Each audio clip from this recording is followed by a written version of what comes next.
Hello everyone, kids garden tutorial पे आप सभी का स्वागत है। आज हम लोग क्लास 8 की हिस्ट्री का ये है आपका चैप्टर 2। तो आज इससे रिलेटेड जितने भी क्वेश्चन आंसर हैं हम लोग यहाँ पे डिस्कस करने वाले हैं। ठीक है, चैप्टर की हेडिंग है व्यापार से साम्राज्य तक। ठीक है, इसके अंतर्गत यही बताया गया है कि कैसे अंग्रेजों ने पहले भारत में आकर अपना व्यापार जमाया और फिर व्यापार करते करते जो है भारत में ही अपना साम्राज्य स्थापित कर लिया और फिर क्या किया, भारत के लोगों को ही गुलाम बना लिया, है ना। तो पूरी इस चैप्टर में जो है यही बताया गया, ठीक है, कि कैसे व्यापार किया और फिर कैसे अपने शासन शुरू किया। ठीक है, तो आज इससे जितने भी क्वेश्चन आंसर रिलेटेड है तो आज हम लोग सारे इसमें इस वीडियो में कवर करने वाले हैं। ठीक है, तो चलिए शुरू करते हैं। पहले जो हमारी बुक की यहाँ पे एक फिल इन द ब्लैंक से शुरू हुई है, ठीक ना। तो चलिए देख लेते हैं पहले। तो वीडियो शुरू करने से पहले अगर आप हमारे चैनल पर नए हैं तो प्लीज़ चैनल को सब्सक्राइब कर लीजिए एंड बेल आइकन ज़रूर प्रेस कर लीजिएगा ताकि आपको जो है वीडियो की नोटिफिकेशन मिलती रहे, क्योंकि आपको इस चैनल पे ऐसे ही कंटेंट मिलते रहते हैं जो आपके लिए काफ़ी हेल्पफुल एंड बेनिफिशियल है। ठीक है, तो चलिए शुरू करते हैं। देखिए, सबसे पहला आपका है कि ईस्ट इंडिया कंपनी की स्थापना महारानी एलिजाबेथ प्रथम के समय हुई थी। ठीक है, यानी ईस्ट इंडिया कंपनी की जो स्थापना है वो उस समय महारानी कौन थी, तो एलिजाबेथ प्रथम थी। ठीक है, ये आपको देखिए जैसे कि यहाँ पर अभी आप फिल इन द ब्लैंक्स देख पा रहे हैं, तो इसी क्वेश्चन को आपका जो फर्स्ट टर्म में जो ऑब्जेक्टिव एग्जाम होने वाले हैं तो उसमें आपको इसी तरह के क्वेश्चन जो है बस ऑप्शन वाइज मिल सकते हैं। ठीक है, कि ईस्ट इंडिया कंपनी की स्थापना के समय महारानी कौन थी, तो वहाँ पे आपको 4 ऑप्शन दे दिए रहेंगे। ठीक है, तो वहाँ पे आपको याद रखना है कि एलिजाबेथ प्रथम उस समय महारानी थी। ठीक है, तो इस तरह से भी क्वेश्चन पूछे जा सकते हैं, तो आप इस बात का ध्यान रखेंगे। चलिए आते हैं हम लोग अगले नंबर पे कि जेम्स प्रथम का राजदूत बनकर कैप्टन हॉकिंस जहांगीर के दरबार में आया। ठीक है, किसके दरबार में आया, तो जहांगीर के दरबार में आया था। आते हैं अगले क्वेश्चन पे। अगला क्वेश्चन हमारा कि अंग्रेजों ने अपनी पहली व्यापारिक कोठी सूरत स्थान पर स्थापित की थी। तो ये क्वेश्चन पूछा जा सकता है कि अंग्रेजों ने अपनी पहली व्यापारिक कोठी जो है कहाँ स्थापित की थी, तो वो थी सूरत। ठीक है, चलिए अगला क्वेश्चन पे आते हैं कि सिराजुद्दौला ने फोर्ट विलियम की किलेबंदी को नष्ट करने का आदेश दिया था। ठीक है, मीर जाफर ने पलासी युद्ध में अंग्रेजों का साथ दिया। ठीक है, तो ये आपके कुछ फिल इन द ब्लैंक्स थे जो कि आपके ऑब्जेक्टिव क्वेश्चन में आ सकते हैं। अब इसके बाद जो यहाँ पे आप देख सकते हैं क्वेश्चन आंसर है, फिर यहाँ पे आगे भी थोड़े क्वेश्चन आंसर है, तो हम लोग सारे के सॉल्यूशन वीडियो में देखने वाले हैं, तो आप वीडियो को स्किप बिल्कुल भी मत कीजिएगा और वीडियो पूरा देखिएगा। चलिए शुरू करते हैं। पहला क्वेश्चन है हमारा कि अंग्रेजों को बंगाल में सीमित क्षेत्र में व्यापार की इजाज़त किसने दी, तो इसका आंसर हो जाएगा शाहजहां ने अंग्रेजों को बंगाल में सीमित क्षेत्र में व्यापार करने की इजाज़त दी। यहाँ व्यापार लिख दिया, व्यापार की इजाज़त, व्यापार करने की इजाज़त दी थी। ठीक है, तो ये आपका फर्स्ट क्वेश्चन हो गया, यानी कि शाहजहां ने ही दी थी। ठीक है, इजाज़त व्यापार करने की अंग्रेजों को बंगाल में। ठीक है, आते अगले क्वेश्चन पे। अगला क्वेश्चन हमारा कि पलासी के युद्ध का क्या कारण था, तो यहाँ पर आप देख सकते हैं कि अंग्रेज चाहते थे कि बंगाल का शासक यानी कि सिराजुद्दौला, बंगाल का उस समय शासक कौन था, तो सिराजुद्दौला उनके व्यापारिक हितों का ध्यान रखे, लेकिन सिराजुद्दौला के आगे अंग्रेजों का मंसूबा कामयाब नहीं हो पा रहा था। इसी कारण दोनों के बीच टकराव हुए और अंततः पलासी का युद्ध हुआ। यानी देखिए यहाँ पे क्या है कि जो सिराजुद्दौला थे जो कि उस समय कौन थे, बंगाल का शासक थे, तो वो क्या हो रहा था कि जो अंग्रेज क्या चाहते थे कि वो मेरे व्यापारिक हित यानी वो अपनी जो भी इच्छा थी उसको पूरा करवाना चाहते थे उनसे, लेकिन जो सिराजुद्दौला है वो डिनाई कर जाते थे कि नहीं, हम तुम्हारे इच्छा को नहीं सक्सेस होने देंगे। ठीक है, क्योंकि वो उनके राज्य हित के लिए अच्छी नहीं थी। ठीक है, तो इस कारण से दोनों में क्या होते थे, टकराव हो जाते थे और इसलिए अंततः क्या हो गया, पलासी का युद्ध हो गया। तो आपको यहाँ पे याद रखना है कि पलासी का युद्ध जो है किसके किसके बीच हुआ है, तो सिराजुद्दौला और अंग्रेजों के बीच में हुआ था। ठीक है, चलिए आते हैं अगले क्वेश्चन पे। तो 3 नंबर है कि अंग्रेज टीपू सुल्तान से क्यों भयभीत थे, तो यहाँ पे आंसर देखते हैं कि टीपू सुल्तान के नेतृत्व में मैसूर एक शक्तिशाली राज्य बन चुका था। टीपू ने फ्रांसीसियों की मदद से अपनी सेना का आधुनिकीकरण भी किया था, इसलिए अंग्रेज टीपू सुल्तान से भयभीत थे। ठीक है, यानी टीपू सुल्तान जो है अपने राज्य को बहुत अच्छे से हैंडल भी कर रहे थे और साथ में उनको फ्रांसीसियों का सपोर्ट भी मिल गया था। ठीक है, और इस कारण से जो वो अपनी सेना का आधुनिकीकरण यानी कि बिल्कुल अपनी सेना को अप टू डेट कर रहे थे टाइम के हिसाब से। ठीक है, तो इसलिए उनको लग रहा था कि कहीं टीपू सुल्तान की शक्ति अगर बढ़ गई ज़्यादा हमसे तो फिर वो हमारे लिए नुकसानदेह होगी, इसलिए वो थोड़ा भयभीत हो रहे थे। ठीक है, चलिए आते हैं अगले पे।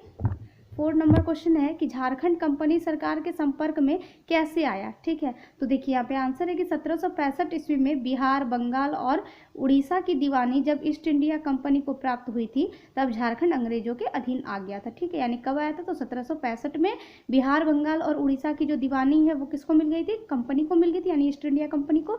तभी उसी समय जो है झारखंड जो है अंग्रेजों के अधीन आ गया था। ठीक है, अब आते हैं हम लोग क्वेश्चन नंबर 5 में कि नवाब द्वारा अपनी राजधानी मुर्शिदाबाद स्थानांतरित करने का क्या उद्देश्य था।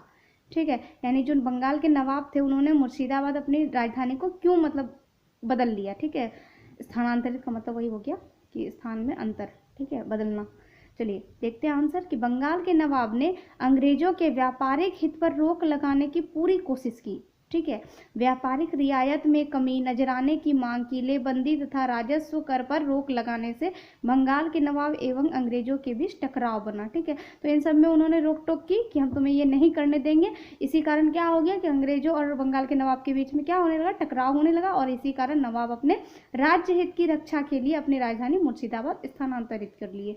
ठीक है, कि वो बोले कि चलो उतना हम टेंशन नहीं लेंगे, और उन्होंने अपनी राजधानी ही बदल ली। ठीक है, अपने राज्य के हित के लिए, अपने लोगों के हित के लिए। ठीक है, चलिए अब आते हैं हम लोग आगे। देखिए वो थोड़े शॉर्ट टाइप क्वेश्चन थे। अब यहाँ पे आपको आगे मिलेगा कि आइए चर्चा करें करके एक सेक्शन है, तो यहाँ पे आपके क्वेश्चन थोड़े लॉन्ग टर्म में पूछे जा सकते हैं, मतलब लंबे नंबर ज़्यादा रहेंगे, मतलब जैसे 5 मार्क्स के लिए आपको ये पूछे जा सकते हैं, तो थोड़ा आप इसको लॉन्ग में लिखना पड़ेगा। ठीक है, चलिए देखते हैं क्वेश्चन पहला है हमारा कि प्लासी का युद्ध अंग्रेजों ने किस प्रकार से जीता था। ठीक है, प्लासी का युद्ध हुआ अभी हमने जाना ना, तो उसको किस तरह से अंग्रेजों ने जीता था देखते हैं। चलिए, अलीवर्दी खान की मृत्यु के बाद सिराजुद्दौला बंगाल का नवाब बना। अंग्रेज चाहते थे कि बंगाल का शासक उनके व्यापारिक हितों का ध्यान रखे, लेकिन सिराजुद्दौला के आगे अंग्रेजों का मंसूबा कामयाब नहीं हो पा रहा था। ठीक है, तो इस प्रकार दोनों के बीच टकराव बढ़ते गए और युद्ध की पृष्ठभूमि तैयार हो गई। यहाँ तक हमने पहले भी जाना था। देखिए कोई भी क्वेश्चन को लिखने से पहले उसको थोड़ा सा पहले आपको उसके बारे में डिफाइन करना पड़ता है। ठीक है, उसके बाद हम लोग उसका एडजेक्ट रीजन बताते हैं, तो ऐसे आपका आंसर अच्छा लगता है देखने में और मार्क्स भी आपके अच्छे आएंगे। ठीक है, तो इसलिए हमने यहाँ पे थोड़ा सा प्लासी के युद्ध के बारे में डिफाइन किया है। ठीक है, अब आते हैं आगे कि देखिए 23 जून 1757 को प्लासी नामक स्थान पर सिराजुद्दौला और रॉबर्ट क्लाइव के नेतृत्व में अंग्रेजी सेना के बीच युद्ध हुआ। ठीक है, कब हुआ ये आपको डेट याद रखनी है, 23 जून 1757 को प्लासी का युद्ध हुआ था। ये डेट आपको याद रखनी है, आपके ऑब्जेक्टिव क्वेश्चन में पूछे जा सकते हैं। ठीक है, फिर है कि किसके किसके बीच हुआ था प्लासी का युद्ध, तो सिराजुद्दौला और रॉबर्ट क्लाइव के बीच। रॉबर्ट क्लाइव जो थे वो अंग्रेजी सेना का नेतृत्व कर रहे थे। ठीक है, यानी उनके लीडर थे।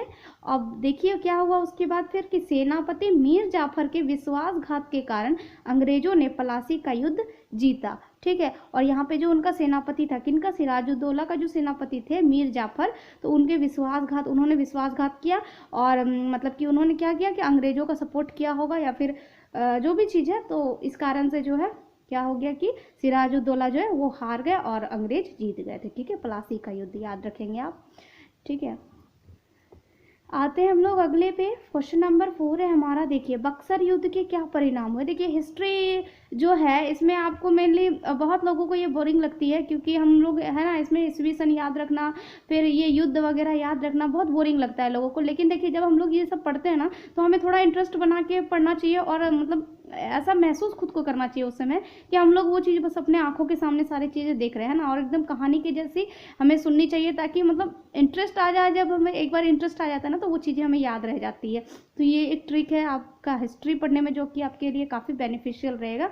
नहीं तो बहुत लोगों के लिए होता है कि हिस्ट्री थोड़ी बोरिंग लगती है और याद भी नहीं रहता। बहुत लोगों का ऐसा कहना होता है कि चीज़ें याद नहीं रहती, ईस्वी याद नहीं रहती। तो सब याद रहेगा, बस आपको थोड़ा सा उसमें इंटरेस्ट दिखाने की ज़रूरत है। ठीक है, बाकी अगर आप लोगों को किसी टॉपिक में दिक्कत है या आप सब अगर किसी चीज़ का सल्यूशन चाहते हैं कि जो आपको दिक्कत आ रही है, तो आप अगर आप उसमें एक्सप्लेनेशन चाहते हैं मुझसे, तो प्लीज़ आप लोग कमेंट बॉक्स में कमेंट करके ज़रूर बताएंगे। ठीक है, चलिए आते हैं हम लोग क्वेश्चन नंबर 4 पे कि बक्सर युद्ध के क्या परिणाम हुए।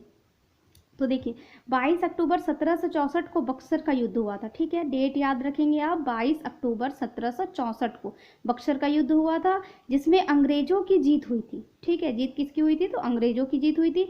इस युद्ध के अत्यंत महत्वपूर्ण परिणाम निम्न है। तो इस युद्ध से क्या क्या परिणाम सामने आए थे, देखिए भारत में वास्तविक रूप से ब्रिटिश प्रभुसत्ता स्थापित हुई। तो क्या हो गया इससे कि भारत में वास्तविक रूप से ब्रिटिश प्रभुसत्ता स्थापित हो गई, यानी कि ब्रिटिश लोगों का राज हो गया।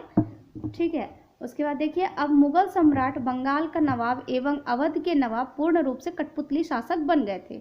यानी कि कठपुतली शासक कहने का मतलब है कि जो मुगल सम्राट थे, बंगाल का नवाब और जो अवध के नवाब थे, वो सब क्या था कि अब अंग्रेजों के कठपुतली बन चुके थे। यानी अंग्रेज जो चाहती थी उनसे वो करवाती थी, वो जैसा कहती थी वो लोग वैसा ही करते थे। तो कठपुतली सरकार का मतलब यही होता है। ठीक है, आते हैं हम लोग थर्ड पॉइंट पे कि मुगल सम्राट ने कंपनी को बंगाल प्रांत का दीवान नियुक्त कर दिया था। मुगल सम्राट ने क्या किया, कंपनी को ही बंगाल प्रांत का दीवान नियुक्त कर दिया था। ठीक है, उसके बाद बंगाल के विशाल राजस्व संसाधन पर कंपनी का एकाधिकार व नियंत्रण स्थापित हो गया। यानी जितना भी राजस्व मिलता था पूरे पे कंपनी का ही अधिकार हो गया था। ठीक है, तो ये कुछ फायदे थे बक्सर युद्ध के।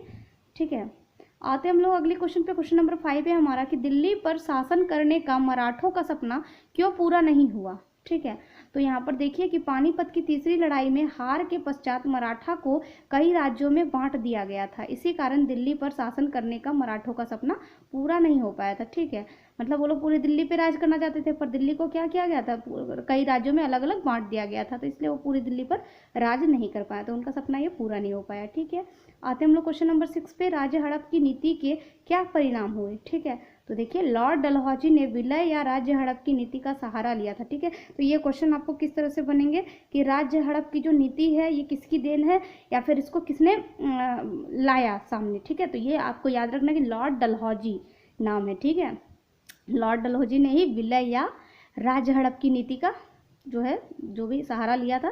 ठीक है, यानी उन्होंने ही इस नीति को अपनाया था। ठीक है, इसके तहत उन्होंने सतारा, संबलपुर, उदयपुर और नागपुर एवं झांसी को अपने राज्य में मिला लिया कि इन राज्यों का कोई पुरुष वारिस नहीं है। ठीक है, उन्होंने क्या किया कि उन राज्यों को जो है अपने ही राज्य में शामिल कर लिया कि वहाँ पे कोई पुरुष वारिस नहीं है, तो इसीलिए उन्होंने अपने राज्य में उसको शामिल कर लिया था। ठीक है, डलहौजी ने अपने इस नीति द्वारा देशी नरेशों और उनकी प्रजा में असंतोष की भावना भर दी तथा अनेक अंग्रेज विरोधी विद्रोहों को बढ़ावा दिया। ठीक है, और उनका इस सब हरकतों के कारण लोगों के बीच असंतोष पनपने लगा और इसके कारण ही आगे फिर बहुत सारे विद्रोह भी हो गए। ठीक है, चलिए आते हैं आज के लास्ट क्वेश्चन पे। और अगर आपको वीडियो थोड़ी सी भी हेल्पफुल लगे तो प्लीज़ वीडियो को लाइक किए बिना मत जाइएगा, और अगर सब्सक्राइब नहीं किया तो प्लीज़ सब्सक्राइब कर लीजिएगा। देखिए, आपको इसमें कोई भी कॉस्ट पे नहीं करना पड़ रहा है। ठीक है, ये बिल्कुल फ्री है, तो प्लीज़ गाइज कर दीजिएगा। आई होप कि आप सब करेंगे। ठीक है, चलिए आते हैं क्वेश्चन नंबर 7, और आज का ये हमारा लास्ट क्वेश्चन भी है कि बंगाल की दीवानी मिलने से ईस्ट इंडिया कंपनी को क्या लाभ हुआ। ठीक है, यानी बंगाल की दीवानी मिली थी, अभी हमने जाना ना कि कंपनी को मिली थी बंगाल की दीवानी, और वहाँ से क्या हो रहा था, बहुत सारा राजस्व भी मिल रहा था उनको, है ना। तो चलिए देखते हैं क्या है आंसर इसका कि 1765 ईस्वी में बंगाल की दीवानी ईस्ट इंडिया कंपनी को प्राप्त हुई। कब हुई है, 1765 में, या डेट याद रखेंगे आप। तब झारखंड अंग्रेजों के अधीन आ गया। बंगाल की दीवानी से जो राजस्व प्राप्त हुआ उसे कंपनी अपने हित में इस्तेमाल कर अपनी धन संपदा में वृद्धि करने लगी। ठीक है, तो बंगाल की दीवानी मिलने से क्या हो गया, वहाँ से जो है बहुत ज़्यादा मात्रा में जो राजस्व आता था। ठीक है, और उस राजस्व से वो क्या करने लगी, अपने धन संपदा की वृद्धि करने लगी। ठीक है, तो ये उनको फ़ायदा मिल गया था। ठीक है, वीडियो को पूरा देखने के लिए बहुत बहुत धन्यवाद।